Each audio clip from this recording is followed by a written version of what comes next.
Hi, I'm Raven from That's So Raven, and you're watching Disney Channel.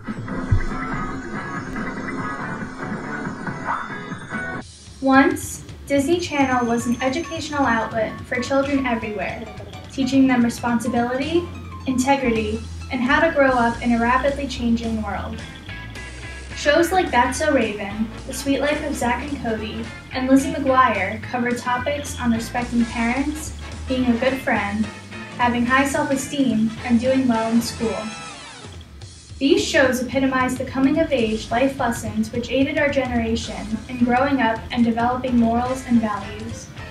Children were taught to express themselves and be as unique as possible, to pursue their passion and develop new talents, to innovate and lead. But over the years, viewers argue that Disney has changed. The once innocent and conservative clothing Disney stars wore became shockingly promiscuous. Younger children were cast for shows that focused on mature themes. Messages to the audience changed from encouraging individualism to promoting conformity. The goal for growing up was no longer to chase one's dreams, but to chase the spotlight. The following images and clips will prove that there has been a paradigm shift in Disney's approach to entertaining and educating children. The Disney Channel launched in 1983 after being turned down a few years prior. Its main goal was to air movies, shows, and television specials aimed at the entire family, not just kids.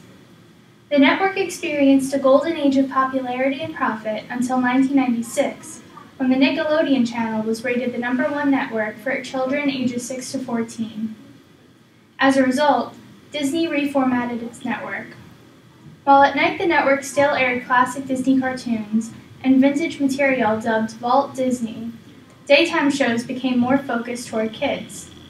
Then, in 2002, Walt Disney was discontinued altogether, and shows like That's So Raven and Lizzie McGuire skyrocketed in popularity. This wave of television shows centered around family values and individualism. Episodes would often focus on how to accept one's uniqueness and ignore taunts from the popular crowd, as well as turning to parents for advice on social and academic problems. As of 2014, Disney remains the only network that airs programs targeted solely at a younger audience. In 2004, a woman named Anne Sweeney joined the Disney ABC television group and transformed the Disney Channel into the major focus of the Walt Disney Company. To do this, Disney executives shifted the network from a household name to a label more geared towards tweens. With Sweeney's influence came the rise of Disney movies and shows like The Sweet Life of Zack and Cody and High School Musical that were geared solely towards children. Through these changes, Disney Channel would become the major profit driver in the company, a statement Anne Sweeney declared in 2008. This is a stark difference to the mentality of the company in 1999. In that year, Disney Channel told cable companies to switch the channel from premium to basic cable or just discontinue the network altogether. This mandate was first set out in order to make the network more affordable, thus increasing viewership. If cable companies refused to abide by this mandate, according to Disney, the Disney Corporation would not renew its contract with such companies. The old Disney Channel, characterized by the years 2001 to 2008, cared less about maximized profit and more about affordability than the modern Disney Channel, characterized by the years 2008 until the present. In fact, some subsets of Disney channels are only available on more expensive cable tiers today.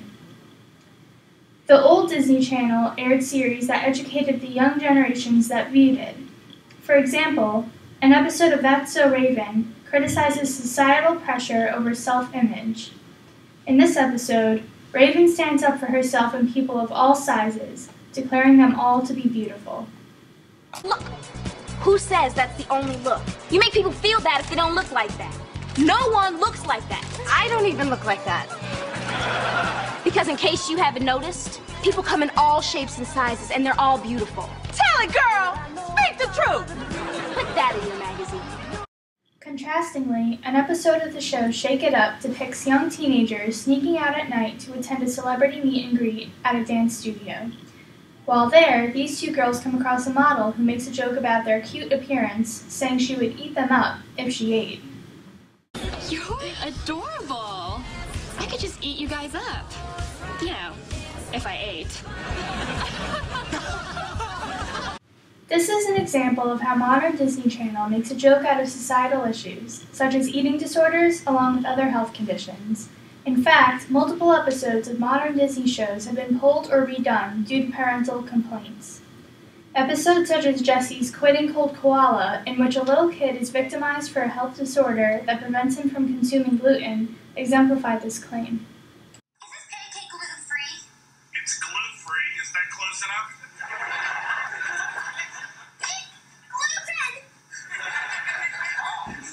He makes me look macho. For a network that, according to Miley Cyrus, controls so much of what kids think, publishing material that makes jokes out of health concerns is a bold move in the way of shaping young lives. Demi Lovato, an ex-Disney actress, tweeted about modern Disney, specifically the episodes that turn eating disorders into comedy, saying, "I find it really funny how a company can lose one of their actresses from pressure of an eating disorder and yet still make jokes about that very disease." Even Demi Lovato, an actress who was hired during the years of modern Disney, reminisces of the old years of Disney, saying, "I miss the days of Raven and Lizzie McGuire." Modern Disney is also characterized by shows that air unrealistic plots in which characters live extravagant lives.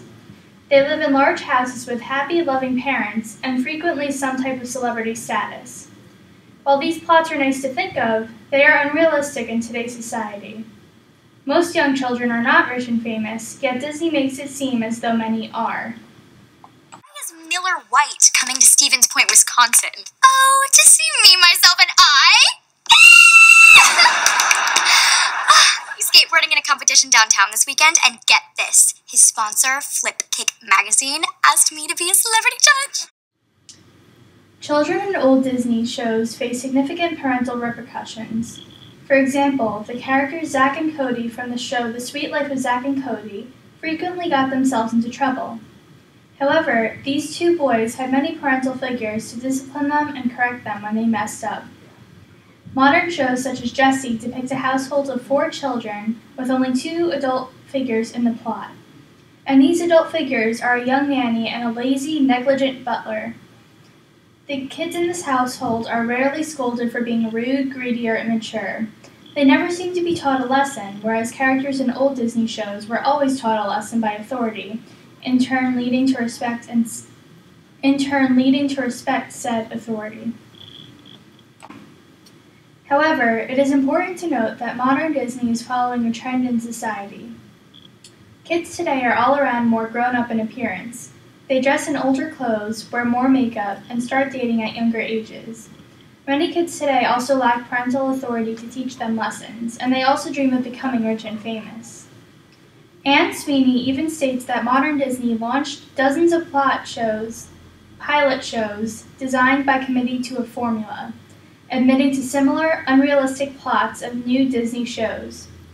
The older generation can agree that there is some sentimental feeling in referring to shows that many of us grew up on, which creates a bias when comparing older and modern shows. The change in Disney Channel is obvious, but it is up to you to decide whether or not this change is good or bad. Oh yeah, I'm your basic average girl, and I'm here to save the world. Boy named Phil and his family on vacation from the 22nd century. Got a rented time machine and they're on their way to a time way, way, way back in the day. So now he's Phil.